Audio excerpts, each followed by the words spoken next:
Resolved, doping in sports should be legal. Everybody should have access to the dope in a sport if they would like to.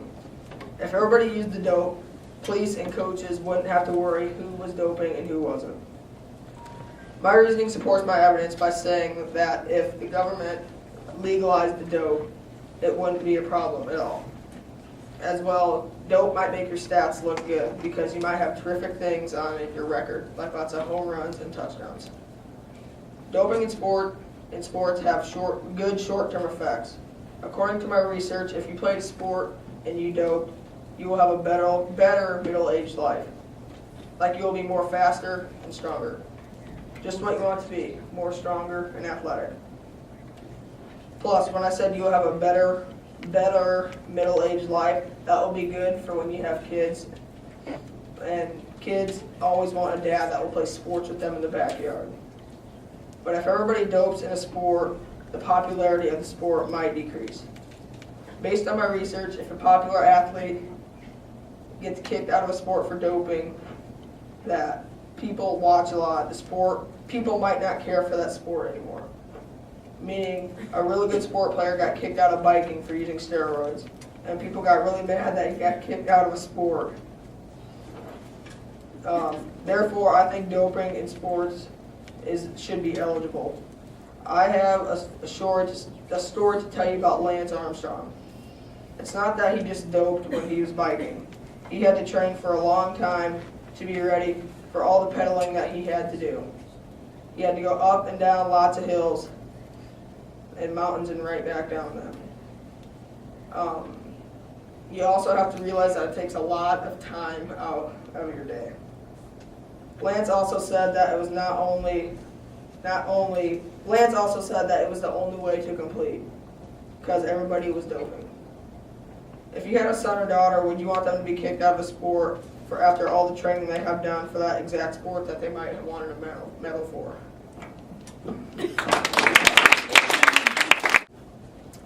My opponent has said that everyone uses the drugs to dope in sports, and then that would make no reason for anybody to worry about them.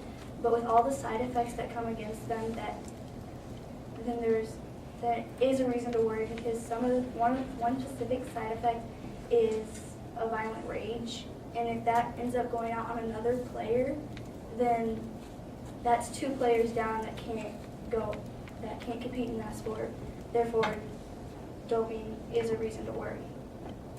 He also said that it makes you have a better mid-age life and that there are good side effects, but there are more bad side effects and that you are more likely to get when you dope. So you would be very unlikely to get one of the good side effects, and it would mainly affect you poorly. Therefore, doping does not help your life be improved.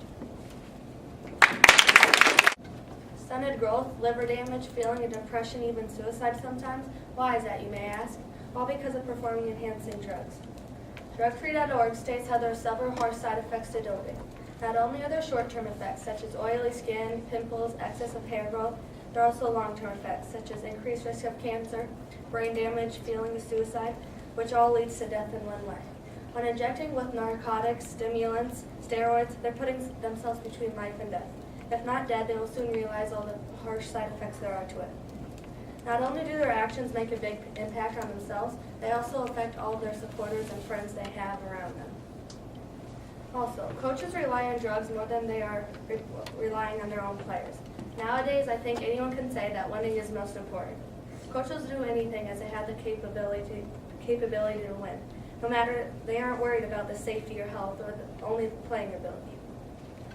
Now, kids are getting charged more frequently for taking the pills, although the coaches are the ones who prescribed it to them in the first place, threatening them, saying if they don't take them, they won't be able to stay on the team anymore. Young athletes whose sports are their lives will do anything just to be on a team, even if that risks their career or even health. But because it looks like it was an athlete's choice, they end up getting in trouble. Coaches need to start thinking more about how it can affect their players before allowing their players for drugs. My opponent may say that it's a kid's choices whether to dope or not, which it is. But most athletes who end up taking the drugs are young and not aware of the substance they're entering around them, and are usually peer pressured to take it, which risk their whole life just because of one drug and one incident. As many of you know, Lance Armstrong was a world-famous cyclist. He had many accomplishments and awards while riding. He was also very privileged to earn the Tour de France. On August 23, 2012, he got that title taken away and was banned from riding the rest of his life, all because of doping. I remember listening to that and wondered how could someone spend so much of their life and career working for this and then end up getting it all taken away because of one accident? He has so many young athletes looking up to him, and for him to do that, I don't understand. When I think of drugging, I think of an image. You have the advantage over someone, which is a form of cheating. I guess it wouldn't be right unless it was legal for everyone to do. The reason it's not legal for everybody is because it can hurt people seriously. Evan Derfoley. My opponent has said there are bad side effects, but I disagree because it makes you more strong and athletic. Also, I disagree because linebackers if a linebacker wants to let dope, if sluggers want to be ripped, if golfers want to look for another 20 yards off the tee, then they should be able to do it. And if they feel like there will be issues after doping, then they may be wrong. Also, according to Tim Calshaw, he has found that doctors don't even know what happens after 10 to 20 years after the person using steroids. Therefore, I think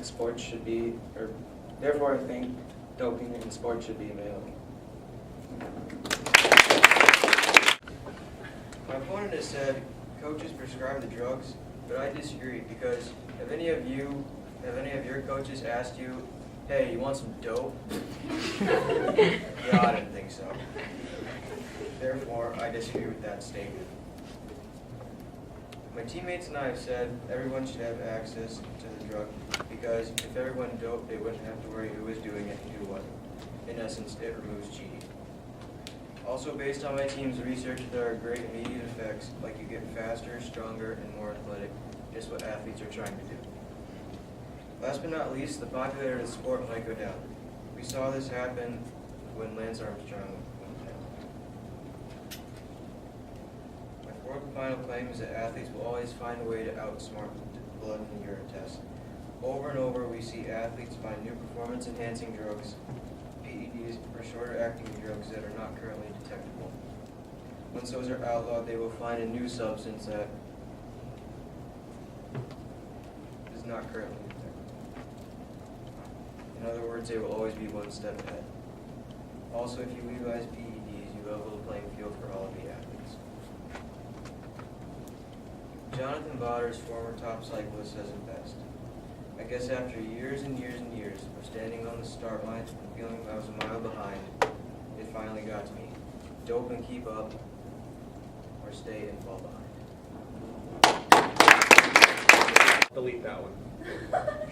Go? Yes. Okay. My teammates and I believe that doping in sports should still be illegal.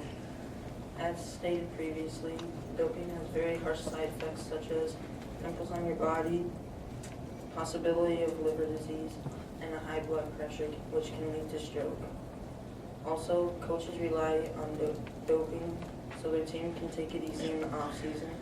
That also allows coaches to have more time to scout for new players for their team. I would also like to point out that not only the people that are doping, but the opponents are getting hurt. A former player of ISU University named Jack Trice played Minnesota Golden Gophers in a football game and died recently after. His death was caused by being hit on the field. If a bunch of college players can do that, imagine what a 300-pound NFL player can do. In the MLB, the hardest throwing pitcher is Aroldis Chapman. He throws 105 miles per hour. If you can throw that fast or run that fast, there should be no need for doping. Doping in basketball is another concern. It wouldn't really hurt anybody, but it would be unfair. It would allow the player to get more rebounds, more steals, jump higher, run faster, and have a higher stamina. But in boxing, If you were to dope, it would help with your quick moves and powerful punches, which would lead to more knockouts and more wins. In tennis, you would be able to hit the ball a lot harder, which would give your opponent less time to react and could cause injury. In horse racing, there has been a history of doping. The horse jockeys inject steroids into their horses, and all those extra muscle that the horses gain cause their legs to break down, like snap and wear their joints down, and when they fall, could hurt other horses around them. My teammates and I hope that doping in sports, sports will return to dope-free once again. And therefore, if you would like no family members to die or friends, then you should say no to doping. My opponent has said that doping in sports makes you more stronger, but honestly, it makes you look like you're more stronger. Your muscles aren't as strong as they used to be as if you worked for them. Also, for an example, in boxing, my uncle, he was trying to get up into the professional league. And he was doping because his coaches encouraged it. And he could knock someone out in 3 punches if he got a direct hit in the face. But after about 4 months of him doping, he got hit in the face one time and got brain hemorrhaging, where he went to the hospital, survived for about a week, and then died from bleeding out in the brain. And therefore, doping should not be allowed. And then again, my opponent said that most coaches don't encourage, but like they asked you guys are 8th graders. Coaches won't, because some of the coaches that we have at Prairie are the schooling staff. So why would they encourage their own students to do dope? But in college leagues, there is a story of college coaches encouraging their student to dope for studying, thinking that he would not get the side effects as the same as he would for playing the games. But he did, and yet they still disqualified him because he still got certain side effects. Therefore, doping should not be allowed in any sports. My opponent has said that doping can be unfair, but what we should really know is that all sports are competitive. And if the weaker team needs a boost to make them have a better chance of winning, then they should be able to do it. Also, if doping was allowed, there wouldn't be an unfair advantage. Everything would equal out upon 2 teams.